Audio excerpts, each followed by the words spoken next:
If we know that our youth is ending, how can we be happy? It's also contradictory, but we can actually be happy because we realize our greatness beyond our attachment to the body. This is the state of a fish swimming in the water, enjoying itself. That is its nature. It doesn't know what water is, it just lives there. I'm saying some pretty simple things right now, I hope. We realize internally that we are neither body nor mind. Of course, the first thinking that works here is the principle of right thinking, special breathing, and right nutrition.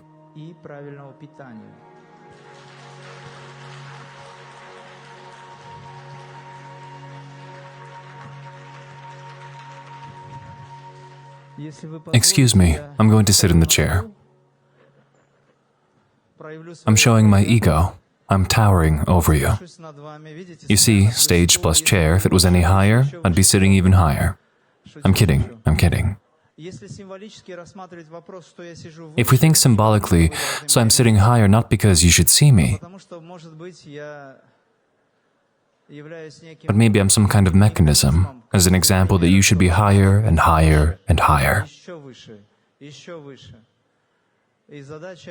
And the goal of every teacher, I'm not talking about myself, is to make the student go further than the teacher. Whether this is possible or not is another question. But a teacher should strive to make his close disciple who follows him, who trusts him, higher than himself.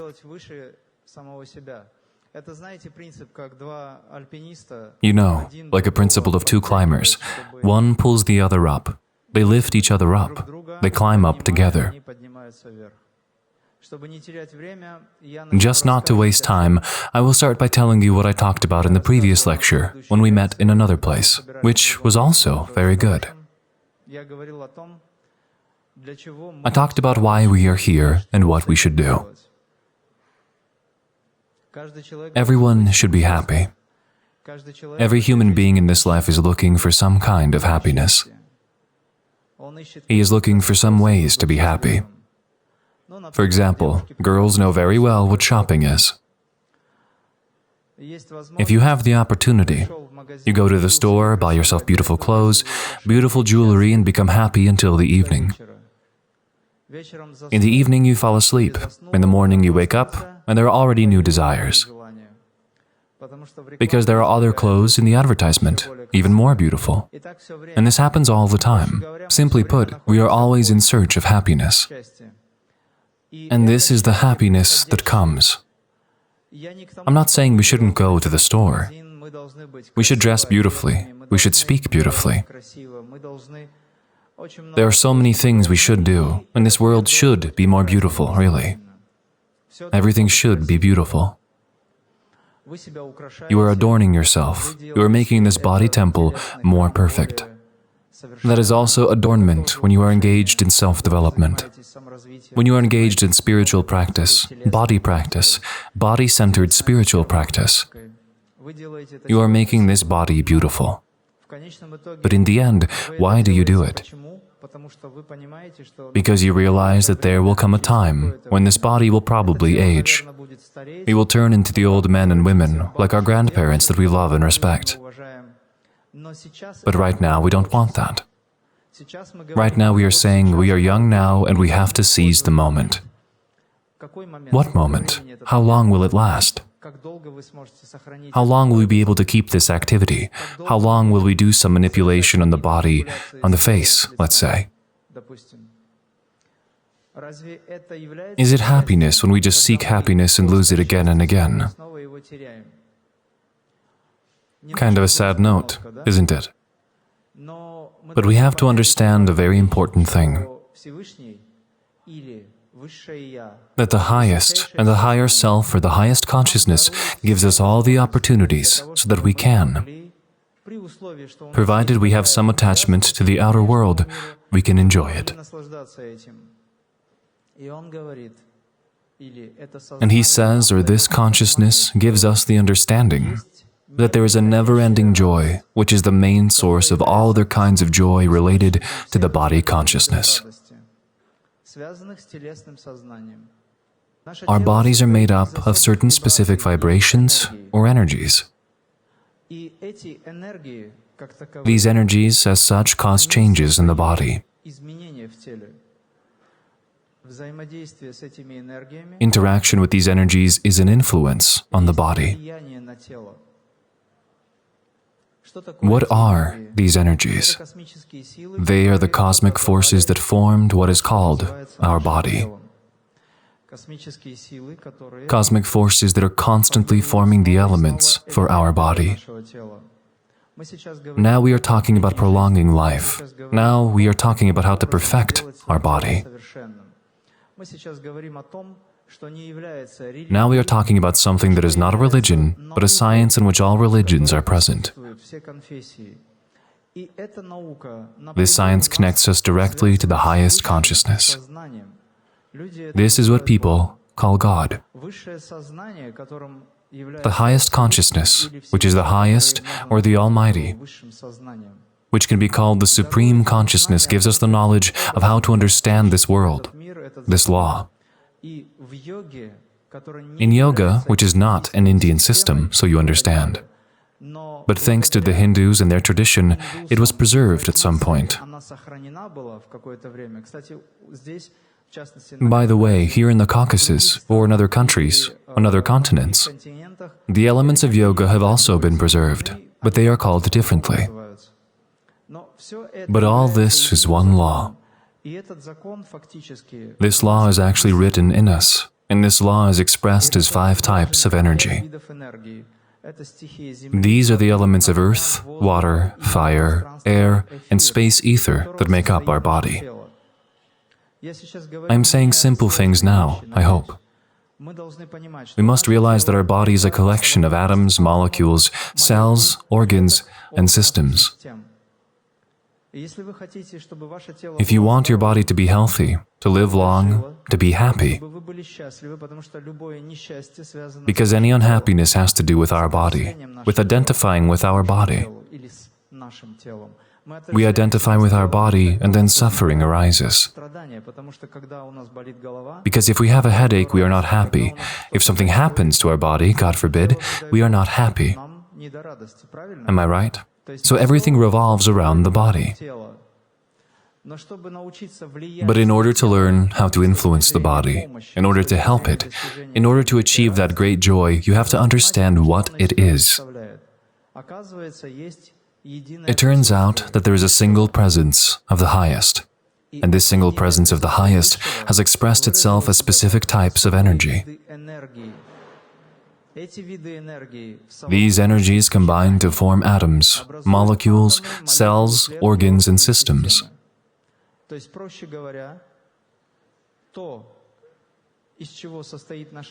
Simply put, what our bodies are made of is the cosmic force that has expressed itself materially.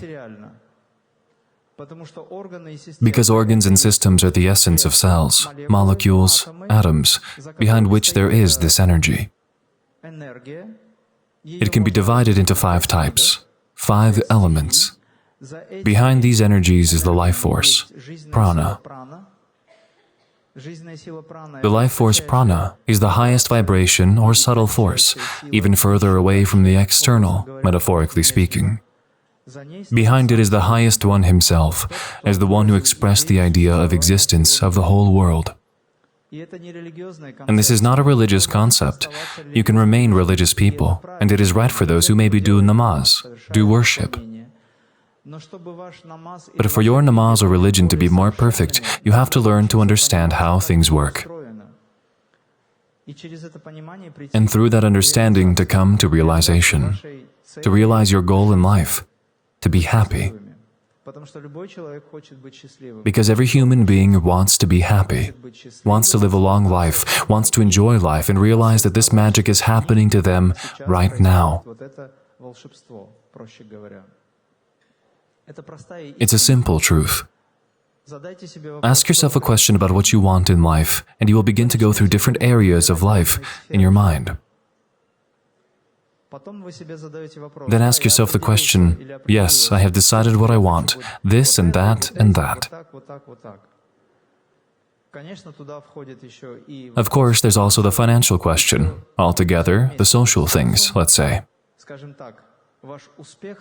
Your social success, a good job, a good family, a reliable partner and ally, financial security. And then what? We have come to health. We want to have good health, we want to have everything we want, but in a way that we don't have to be accountable for that.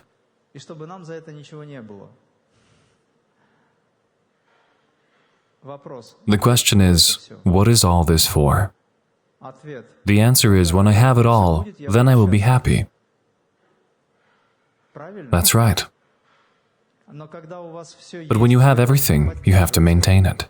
You have to spend your strength, your energy, your money, your lifetime to maintain what you have. Think of wandering dervishes, Sufi masters who have one cloak and nothing more. They are happy because they have the most important thing. They have a connection with the highest. They have an understanding of what their soul is. And by the way, they live a long time, and some of them never die. As an example, you all know that Khidir Baba is an immortal. This is my Ustad, my Guru. This is my master. And he gave me initiation into what I'm talking about now. He gave me initiation into what we now call Kriya. My job is to give you an understanding that what you are so passionate about right now, because you are here and because you have welcomed the speaker so joyfully. You are not welcoming the one who is speaking to you, you are welcoming what really has a meaning. That is, you should welcome the highest knowledge and the grace that the highest has given us in the form of knowledge, and the opportunity to do something. No one will do anything in our place. We cannot be satisfied with food if someone else eats it for us. We cannot quench our thirst if someone else drinks instead of us. Even your best friend cannot feed you if he eats and you watch. So you have to do the work yourself. There are things that are related to our evolution. Of course, we can be helped financially to get on our feet. We can be helped basically to get well by doctors or somebody else. But you're going to run into the same problem. You're going to have to do something yourself next time. What we're talking about is science. Science that does not contradict the spiritual path. I say this especially for those who do namaz. I've been asked this question before. If I do namaz, how do I do Kriya Yoga? If you study psychology, does that interfere with your religion? No. If you study the science of self-realization, does that interfere with your religious concept? There are people here who are doing yoga and they are beyond religion. They are doing spiritual practice while accepting all religious concepts. Some of you think that I went to India and got this knowledge and brought Kriya Yoga from there to give it here. And some of you think that it is an Indian system. No, it's not an Indian system. It is not Hinduism. It is a law. A cosmic law that is expressed as knowledge, as science that enables us to understand that cosmic law. Looking ahead, I'll tell you how I got on this path. I have never left it. None of you have ever left this path. None of you sitting here have ever left this path. So the result of you being here is your evolutionary spiral progression. Turn after turn of evolution, an evolutionary branch. This is the evolution of your consciousness. I have a science that I have gone through, that I have tested, that I have reached certain levels of, that allows you to understand what is really important for you and what you will eventually come to.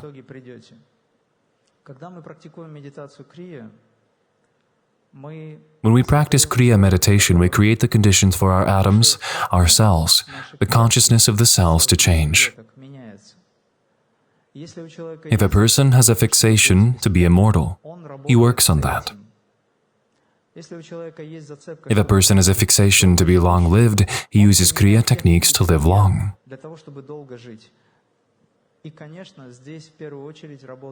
Of course, first of all, the principle of right thinking, special breathing, and right nutrition works. If a person eats meat, it will be difficult for him to live long, because evolutionarily, he lowers his vibrations. However, Kriya does not require giving up meat. It does not require giving up smoking.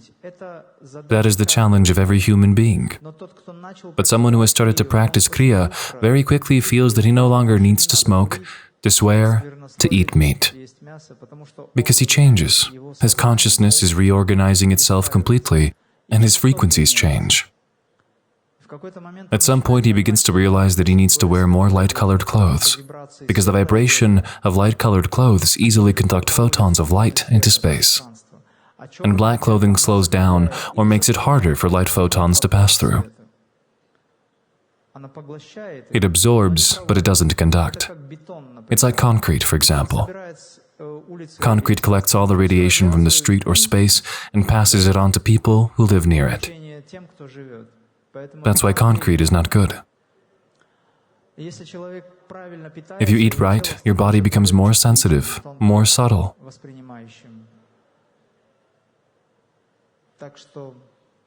So there are very good opportunities. A few words on methodology. All space is the presence of God, the highest. When we worship, pray, or reach the level of meditation, we do not know what to do with it. Most people in meditation sit down and think about something. At least they think about not thinking, because the books are saying you have to calm the mind. And they think, I'm calming the mind while using the same mind. Right? Do you agree with that? Think about not thinking right now.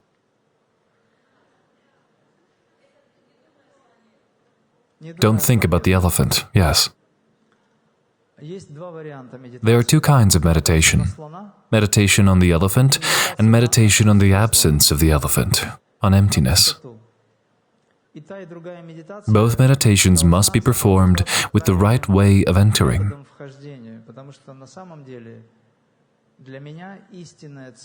Because actually, for me, the true purpose or the true meaning of meditation is direct communication with the higher self or the highest. The higher self and the highest are one and the same. In yoga, it is called Paramatman. In yoga, it is called the Absolute, Paramatman, or the higher spirit. I think you know what I'm talking about. When you are cold and you want to get warm, you make a fire. Imagine you are very cold and you could see a fire at a distance of 20 to 30 meters. Somehow you feel the heat, but it's not enough to keep you warm. So you try to get closer to the fire, but not so close that you burn yourself. Right? It's all very basic. Fire is a symbol of the highest and His care for us. In fact, the oxidation that occurs through burning, oxygen, and matter is the symbol of fire, which is the symbol of divine favor. Fire worshippers never worshipped fire. They worship the highest who gave us fire and life. Similarly, when you do Surya Namaskaram, you're not worshipping the sun. Even though from an evolutionary point of view, the sun is very high, and the sun is a living presence. The sun is a substance. It is the greatest master who has reached the state of such solar radiation, metaphorically speaking. But at the same time, you are not worshipping the sun. You are worshipping the highest, or the creator, or the higher self, who has given you the opportunity to receive the highest vibrations through the sun. thanks to which delicious pomegranates, ripe figs, and everything grow, even sour lemons. You felt the sourness now, didn't you? So when we talk about what is really important to us, we have to shorten the distance between that universal divine fire and us. Then we will never feel cold. We will never feel bad. Because when we understand that the Highest, who bestows grace upon us, is present within us from our toes to our head, then we realize that we are immortal. When we consciously shorten the distance between God and ourselves. Again, this is not religion, this is our life. Then your shopping ends. Then any desire to make yourself happy ends. Because you don't need happiness, you are already happy. This is the state of a fish swimming in the water, enjoying. That is its nature. It doesn't know what water is, it just lives there. For example, an honest man does not know what honesty is. He is just honest. As soon as he realizes, oh, I have to be honest, he already assumes that he is somehow dishonest.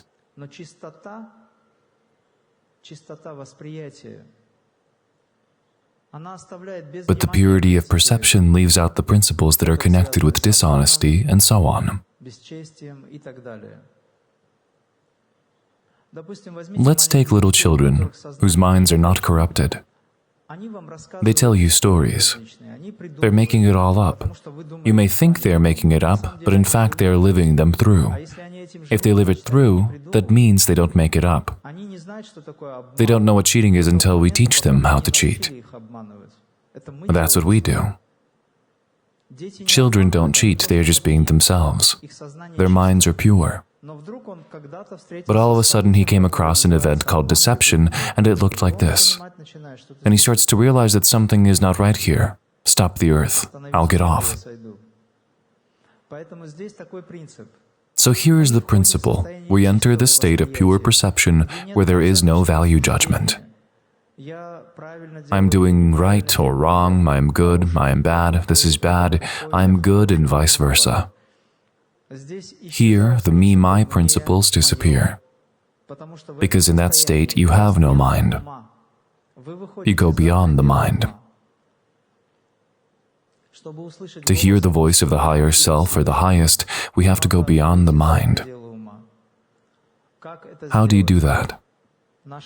Our temples are not just mosques or churches or other cathedrals. Our temple is our body temple. It's what the highest has given us.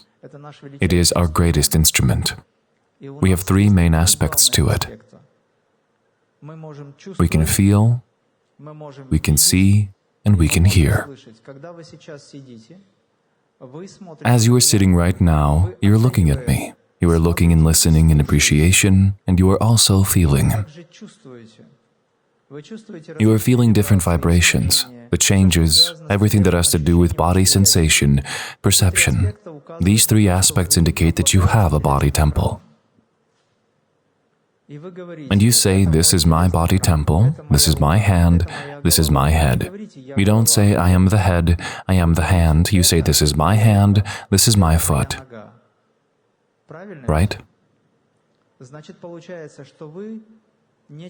So it turns out that you are something independent, present, that it knows it has an arm, a leg, a body, a family, a car. And you are always a separate something that is aware that things are happening around you. Something is happening to your body, but you are not a body. So we are accepting the concept. Do you agree with it? It turns out that our body does not belong to us, or we do not belong to this body. But there is attachment to this body.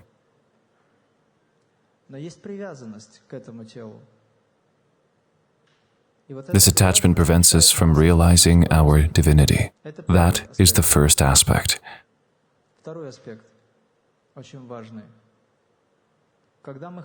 The second aspect is very important.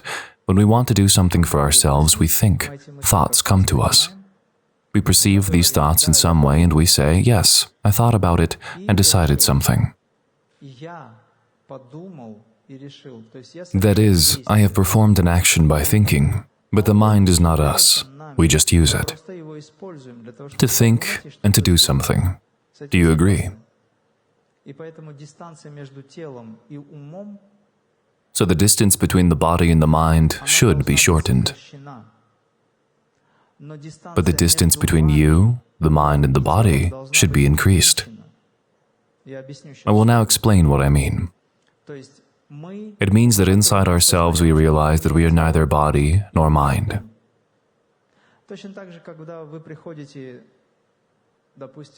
Just like when you've come to, let's say, a building, and you say, I've just come here. Here is this building, this structure.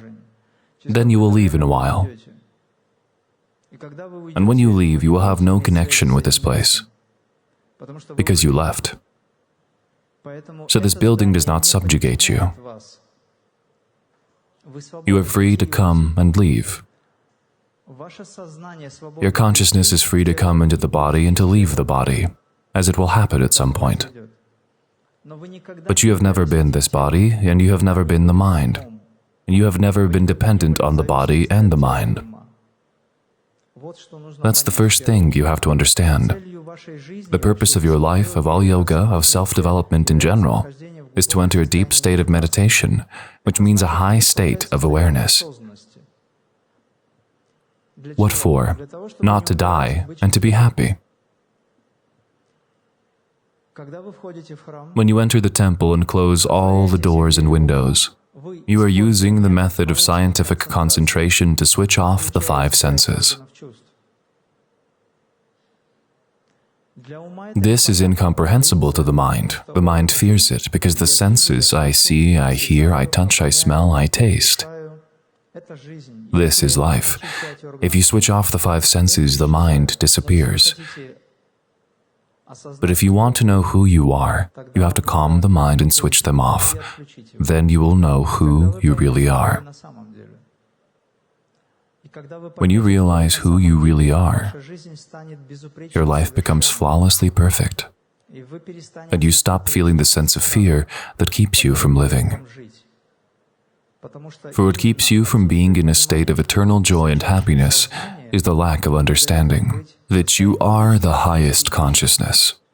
That is why all religions, all yogic practices, all advice on the self-development are related to entering a deep state of meditation in order to realize one's true nature. This is the victory over death. This is victory over life, and this is abiding in life as the state of I am in eternity.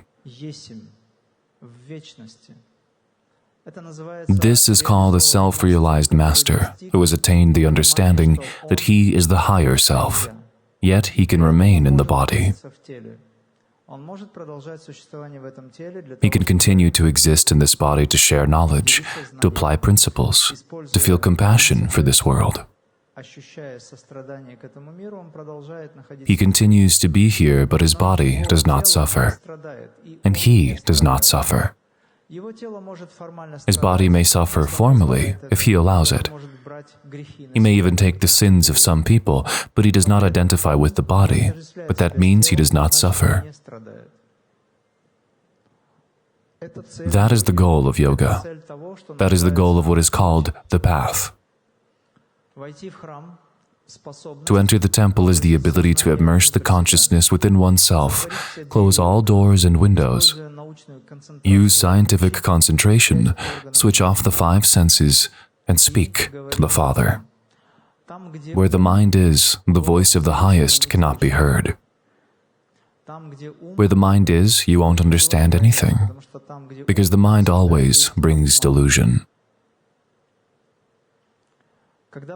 If you formally say, I felt that, my intuition told me, where are you pointing? You don't even think about what you're doing at that moment.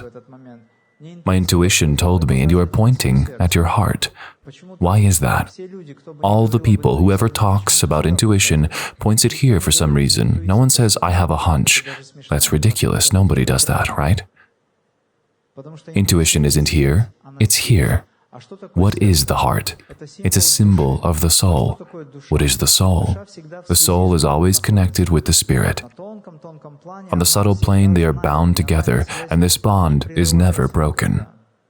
And when the gravity of human sins becomes greater and greater, the soul is forced to identify with the outer world and eventually forget its divine nature.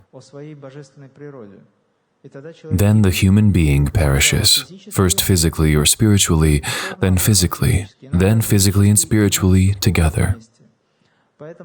So our purpose is to awaken you. Here are your teachers. Almost everybody talks about awakening. We talk about awakening the soul, awakening the consciousness. Consciousness and soul are practically one and the same. Because from a scientific point of view, you can say consciousness. In terms of religion, you can say soul. Whatever is closer to you. Do you agree with what I'm saying? Good. But you'd agree even if I stopped talking, wouldn't you? No? Very well, then I'll continue. I just wanted to know what you wanted. In the end, what do you want? For me to tell you, or for you to do it? To do. Here we go. I feel the impulse now. Before you were just listening passively. Now you are practicing yoga. You are more active now. Passive yoga is when you're reading books, listening to some lectures, analyzing, sitting on a sofa, maybe in an armchair, maybe on the road, listening to some lectures through headphones. That is passive yoga. Active yoga is when you consciously perform actions and have a great desire to achieve a result. Without that result, nothing happens. If there is no result, there is no personal experience. That's it. It's just information then. When Imram tells you something, you listen. It is information for you until you start to act. When you take action, you gain experience. When you take action, when you gain experience, your personal experience became your treasure. So you actually get the result.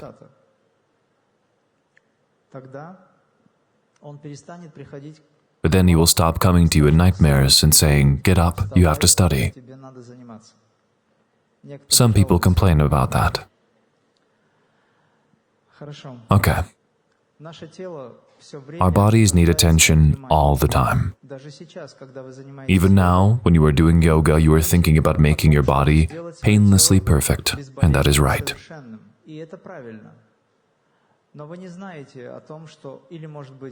But what you don't realize, or maybe you don't realize it very often, or maybe you don't realize it at all, is that your body right now is very much dependent on what is going on inside you, on what is really going on inside of you. Your body today needs this very powerful inner flow to influence the outer aspect that is your body.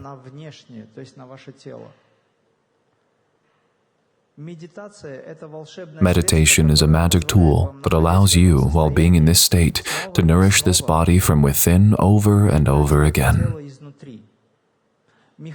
I will explain the mechanism of how this happens to you in the process of practice. But you should realize that your health, your well-being depends on your inner state, which is connected to the superconscious plan. There is the ordinary mind, the subconscious mind, and the superconscious mind. Kriya is the ability to be in the ordinary mind and rise to the superconscious level, bypassing the subconscious mind. Most systems and trends involve working with the subconscious mind. They are right. But it is a myriad of different reactions and stereotypes that cannot be worked out for one's life and even for many lives, because as you keep practicing, you pick up new ones. That is impossible. We don't have that much time. To come to self-development, to self-realization, we have to change our attitude, understand how the system works, and start acting. For comparison, to reach cosmic consciousness, or to reach the state of Buddha consciousness, the highest realization, it takes 1,000,000 years of evolution. 1,000,000 years. We don't have those years. For some reason, human beings live 80 to 100 years at best. Why is that? And why does it take 1,000,000 years? It's not fair. Babaji gave the science of Kriya as an action, Kriya Yoga. It was called Kriya Yoga in India, basically. It is more of a Western concept. Actually, it is the eternal unchanging law expressed as science, as knowledge. Babaji taught this method to help people quickly realize themselves and achieve happiness. Because if you reach happiness after, let's say, a certain number of years, and you start thinking that you're happy now, but so many years have passed, life is already coming to an end and I haven't enjoyed this happiness. Just like old people say, we're going to leave this world soon. Let's say a person is sick and says, I've just had my grandchildren and I can't pass on knowledge and experience to them. I want to be with them. I want to show my love. But it is time to go. A person leaves in suffering because he wants to enjoy life. Then it turns out that we don't have a chance to enjoy the happiness if we're busy all the time. And when to live? When to practice? Just like when we're working, let's say all the time. Let's say we're working and working and working, so when should we do spiritual practice? If we have a daily schedule, everything is planned from morning to night. But when should we live? Just live. Enjoy life. So we need to change our attitude. Changing attitude means I'm not practicing Kriya Yoga to achieve and then live a real life. I am practicing Kriya Yoga to enjoy, to realize the presence of the highest in every moment. We are practicing the presence of the Creator from our toes to our head. That is the main concept. And everything that happens to us is the good of His presence. All is for the absolute good. This happens when we understand the principle of how everything works. In the beginning, I said that our body consists of organs and systems.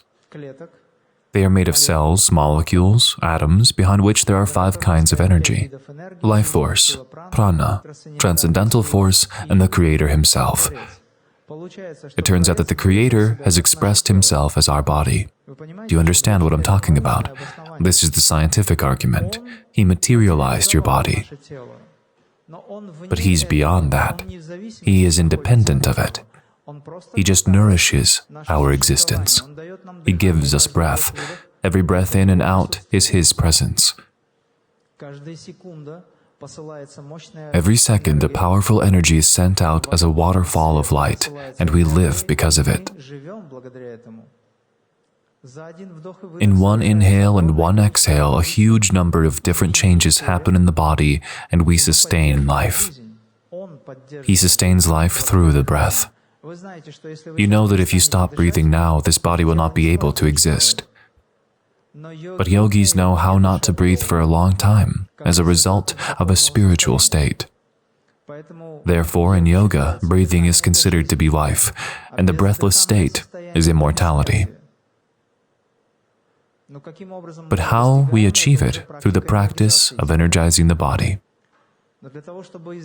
In order to do what I'm talking about, we have to change our attitude toward ourselves.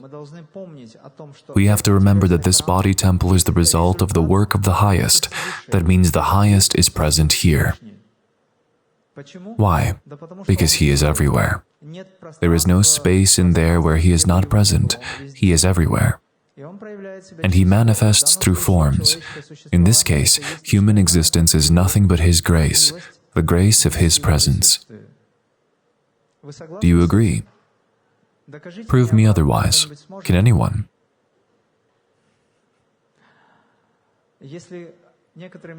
Some people say to me, this contradicts the religious dogma, the religious concept. And I say this, it does not contradict the religious concept one bit, but it contradicts the religious reasoning. Someone says or interprets it like that. You believe him without checking the facts. You just believe him, and then on the basis of this belief of another person, you try to refute my words. This does not contradict the religious concept. The Quran says, I am closer to you than your carotid artery. Can He be that close? When we talk about being human, sitting here now, where is He? How do we perceive Him? And why is He so close to us? Through understanding. But we know the mind is not the highest. There is a lot of filth in the mind. We cannot identify the highest purity with what we think. No. Then we say we have soul, but the soul is not God. The soul is that which aspires to God. It turns out that this is not quite right either, if you think about it. Meditation is the ability to understand how things work. What I'm telling you now, first of all, this is my personal experience. I know how it works. I really want you to achieve this, because it will make you happy, at least at peace. In the face of death, you will be calm. Because yoga is a path that allows you to prepare yourself for the great transition. Nowadays, yoga has become a light practice that gives pleasure. Relaxation is also an element of yoga, actually. I'm not against it, but the most important purpose for us is to be happy. And if a person knows he is going to die, how can he be happy? If we know that our youth is ending, how can we be happy? It's also contradictory, but we can actually be happy. Because we realize our greatness beyond our attachment to the body. Then it is easier for us to work with the body and to make this body more perfect. I know people who can do things in their old age that young people can't do. It's true.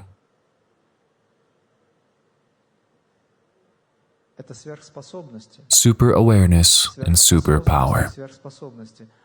They are not the goal of yoga, they're a side effect. You know what the side effect of yoga is?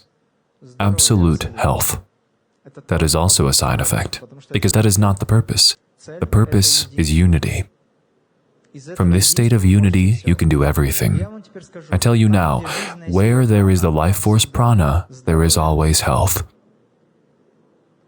Where there is the life force prana, there is always opportunity. If a person has enough energy, he has an enormous number of opportunities. Even learning to play an instrument, that takes energy. Desire plus energy, desire itself is energy. When a person has desire, opportunities open up. If you want to do something good in this life, you have a thought, a desire, which is supported by energy. Energy, information, opportunities. Okay. I'll summarize quickly what it is. It's impossible to summarize it briefly, but I'll try. What is Kriya? Kriya is a short path to the higher consciousness, cosmic consciousness. Kriya is the ability to go beyond the mind, using the method of scientific concentration. To go beyond the mind is not to calm the mind, it remains somewhere behind. But you enter into direct communication with the higher self. Kriya is a deep state of meditation where you don't need prayer. Prayer is the first stage. Deep prayer, where words are just impossible in a deep state of immersion, where you become tongue-tied and you go into a deep trance, if you wish. I don't like that word very much, but I can say that you don't need prayer there. You are just in a state of silence and peace. Inner silence and peace is an opportunity to expand consciousness, and that is action. That is Kriya. Kriya is the science of God realization, which allows you in the modern world to understand that you are not just people who need something, but you are gods, figuratively speaking, manifested in the body. When I say gods manifested in the body, this is not a new religion for you to understand. It is the ability to see that divine consciousness is everywhere. You connect to that original source, and then you can do many things in your life. And there is no distance between the higher and you. It becomes shorter. That is meditation. Samadhi is a state of full awareness of that divine essence. And in that state, there are opportunities that you don't use, only occasionally. In this state, there is absolute creativity that you can apply in this life. By approaching life creatively, you can create. The creation of a new universe is the simplest creativity. You give birth to your own kind, children. It is the creation of a new model of the universe, but what this universe will be depends on what you put into it. So the genotype, as an energy information from the father and the mother, creates a child. Then the child is born healthy, intelligent, wise, or, God forbid, vice versa. Do you understand the principle? It is the same principle on all planes. We live here physically, we give birth to our own kind, but this birth should be within.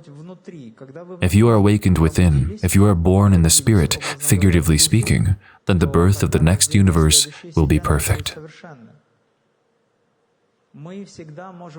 We can always change our life if we know how to do it. But in order to change it, we must apply a certain method that is universally present in all systems and schools, where you use 3 powers. These are spiritual power, mental power, and physical action. We can divide this into 4 to 5 powers. That is, the spiritual idea, the power of intention, the mental power as thought form, the power of desire, the emotional plane, and physical action.